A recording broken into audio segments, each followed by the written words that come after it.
As you can see, I'm not really used to public speaking, but good afternoon and a very warm welcome to everybody here on the occasion of Katie and Darren's wedding. I've been really lucky, the sun's come out. I think that's a real bonus. I'd hoped to commit this speech to memory, but as my family will tell you, I've got the memory of a... And even this morning Jill had to remind me it wasn't really a good idea to start decorating the bathroom, so I had to put the ladders away. But seriously, Jill and I would like to thank you all for coming here today. I'd like particularly to thank those of you that had to travel any great distance to be here, as I know many of you, and many of Darren's family in particular, have had to come down from Nottinghamshire and Yorkshire and up north, dare I say. Hopefully I haven't missed anything. And had to factor the M25 into their travel plans, which is never a great thing. Thank you also to my mother. Where is she? Over there. Thank you to my mother and to Darren's sister Kelly for doing the readings at the church today. And I'm confusing you two. Thank you, Kelly. Good speeches. It was a beautiful service, and I think the vicar did a really good job as well. Yeah. I did ask him to come and join us for a drink, but he said he'd already done two weddings, and I didn't want to say any more weddings. I'd also like to remember some of those that were unable to attend for various reasons. My father, Katie's grandfather, and my younger sister and family, they both already booked their holidays before we sent the invitations out, so they were unable to attend. We'll tell them what a good time they made. And also to Darren's grandmother, who was unable to travel. She's down near Land's End in Cornwall. When Katie first brought Darren home, she told me he had a bit of a drink problem, which I didn't think was a good start. However, it soon became clear that the only problem was that he constantly drank tea, never refusing a cup.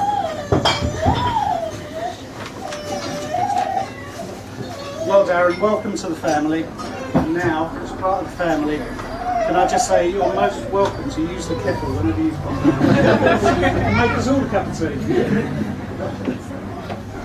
Katie and Darren met when on holiday in 2007, and shortly afterwards Katie moved in with Darren up in Loughborough, where on Valentine's Day in 2009 he proposed to her. In 2010 they moved back here along with an extra little passenger, Darcy, who was born in July of that year. She's 18. And she's 18. And she's away. No. Yeah, she's away.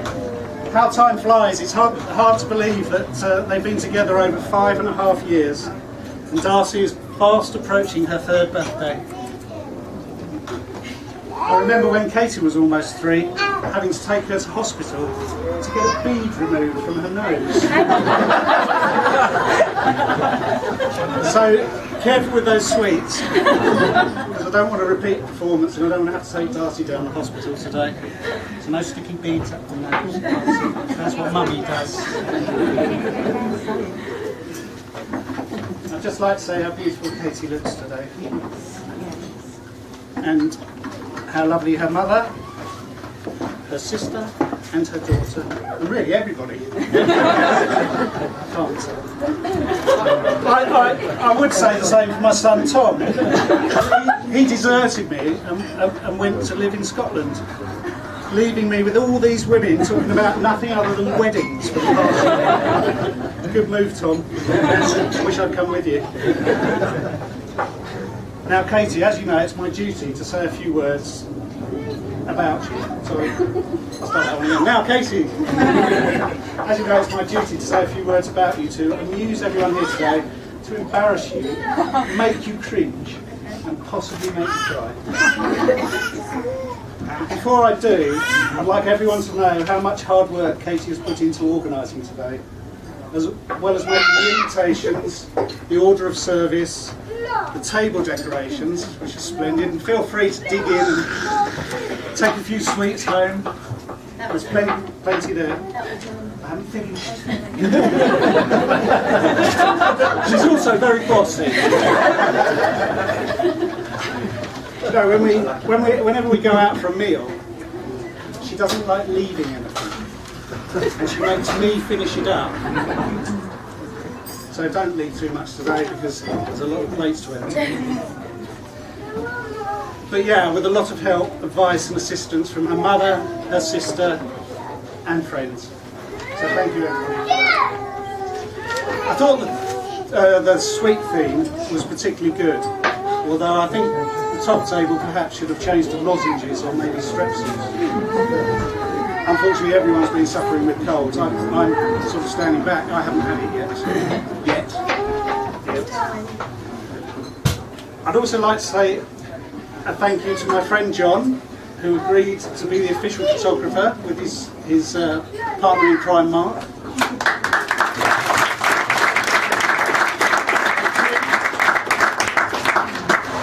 And a big thank you to Gary and his team here at Plough and Furrow for the food and service we are about to receive.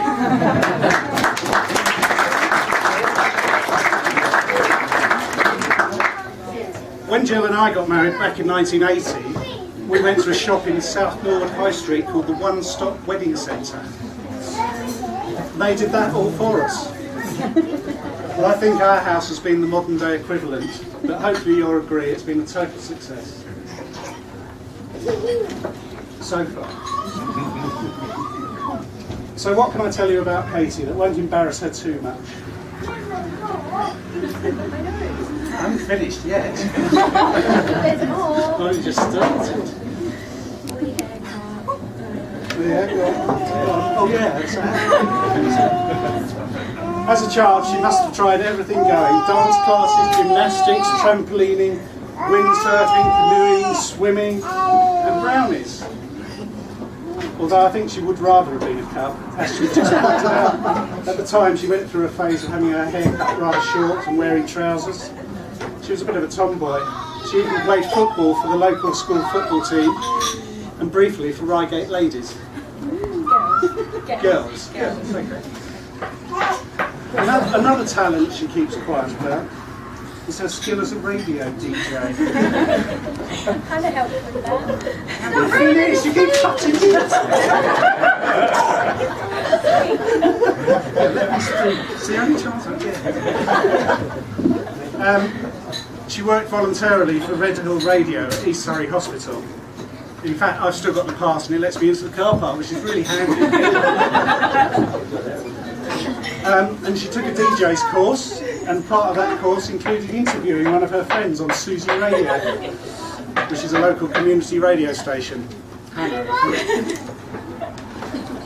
Of course, then there are her other musical talents. She had piano lessons and started playing the flute at the age of 7, which she still continues to do today.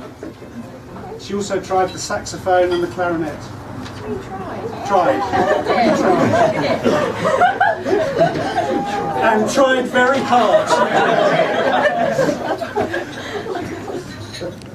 Katie has kept in touch with her music teacher, June, who was due to play for us in the service today. But unfortunately, she's unwell and couldn't make it, so we wish her a speedy recovery. We won't say what's wrong with her, but if you think the song by a musician called Happy Talk, Scaly. it's correct.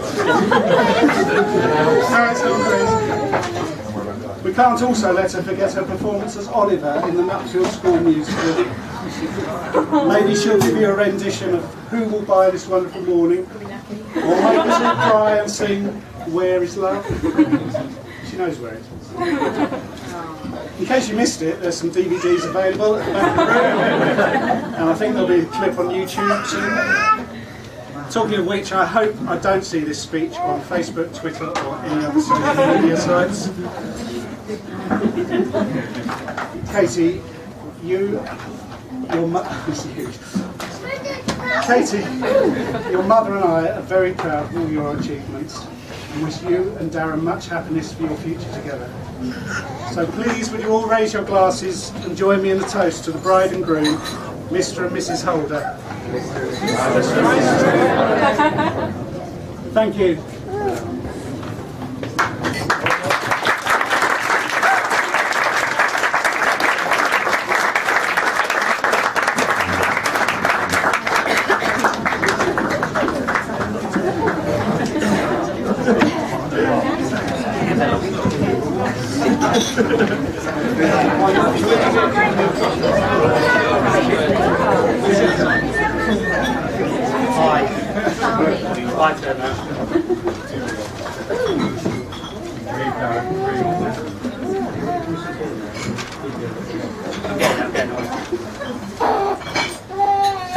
My speech basically can't cover what Simon's just done.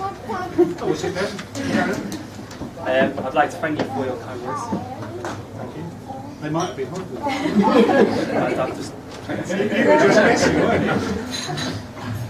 So on behalf of my new wife and I would like to thank everybody for coming, for all your well wishes and gifts.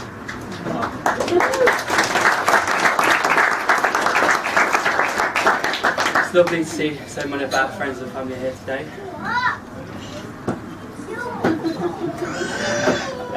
Those who don't know, which is probably just a bar stuff, I come from Nottingham. By Loughborough. So a lot of our guests obviously have travelled quite a long way, especially Kevin, who comes from quite far away. One, thank you for winding all the kids up.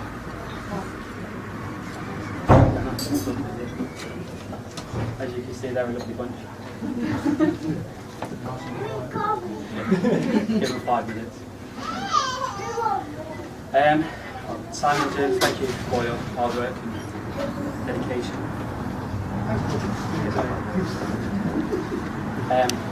Jill, thank you for doing the sweet trees. As you can tell, they look good, taste great. I'm assuming some of you have already started. No, they never started. Oh, you finished?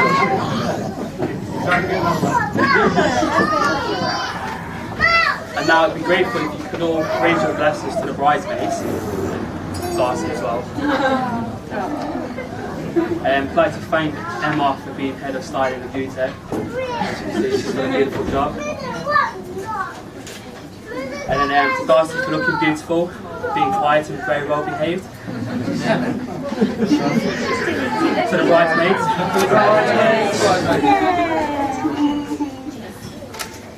And then my next bit was a couple of thank yous, but obviously it's only going to be one. But I'd like to thank Tom for being our usher today. I know you've had quite a lot of practice doing these. So it'll be a bit of a toast. Yeah, toast to Tom. Toast to Tom.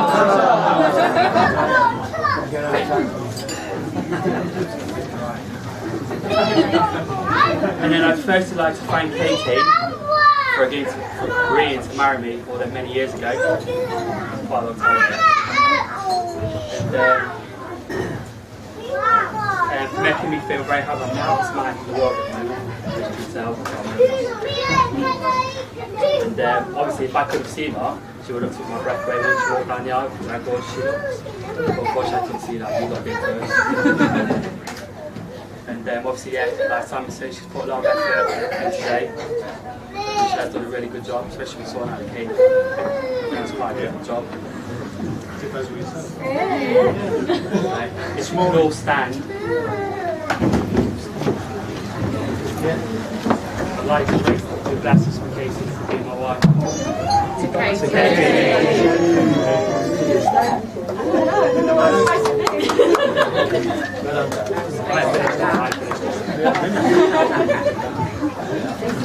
Yeah, you can all sit down now. Mark, you can stand up.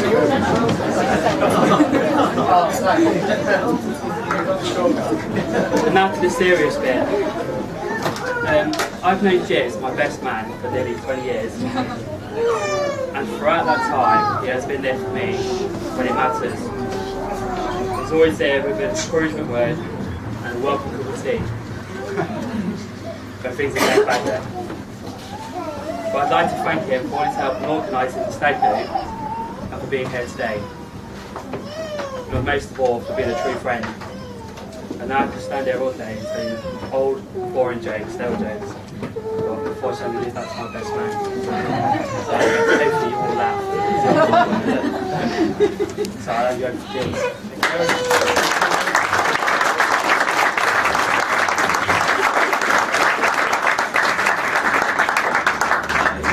Round 3, here we go. For you that know me, I'm Jits. For the ones that don't, I'm only here because the first 2 people turned me down. Basically, I'd like to congratulate the newlyweds. It's been a brilliant day, and because of that, for all you guys, all you single guys and everyone out there, because Katie's officially off the market, can you please hand in your keys to her flat?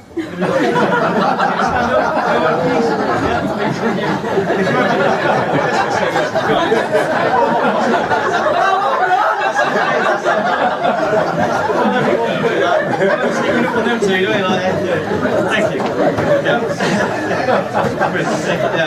Going back, I got the phone call from Darren, and it tells me he's getting married, and I thought you were crazy. But seeing as we're all here today, and we've gone through it all with them, I'm definitely convinced he is. But before I carry on, I want to firstly thank Darren and Katie's parents for making this all, for us to happen. Because if they didn't allow for all this, with their help and everyone going in doing everything they did, then obviously we wouldn't be here. We'd be in a pub elsewhere, watching football or racing or something. So, by the way, Aurora somebody won. But yeah, thank you. And I'd like to say how lovely everybody looks as well, and all the effort that everyone's put in. So, give yourselves a pat on the back, boys.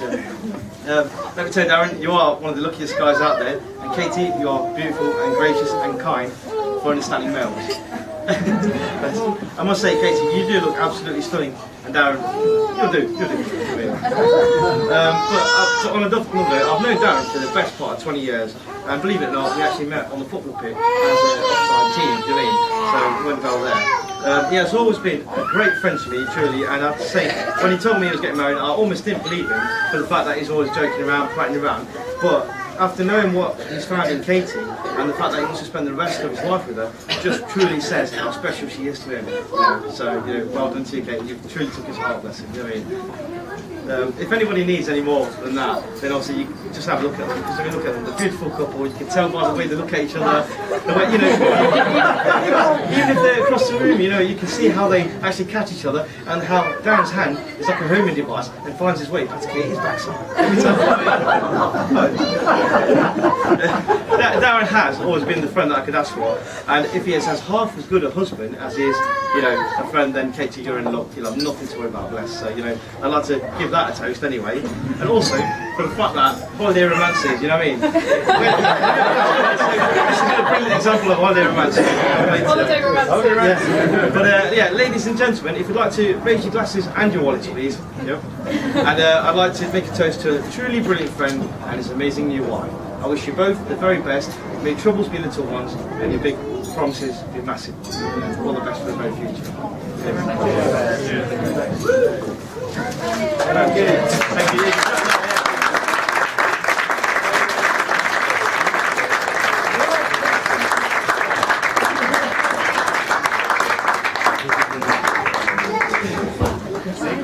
That's it. You can all go now. That's getting cold. By the way, you're not getting fed.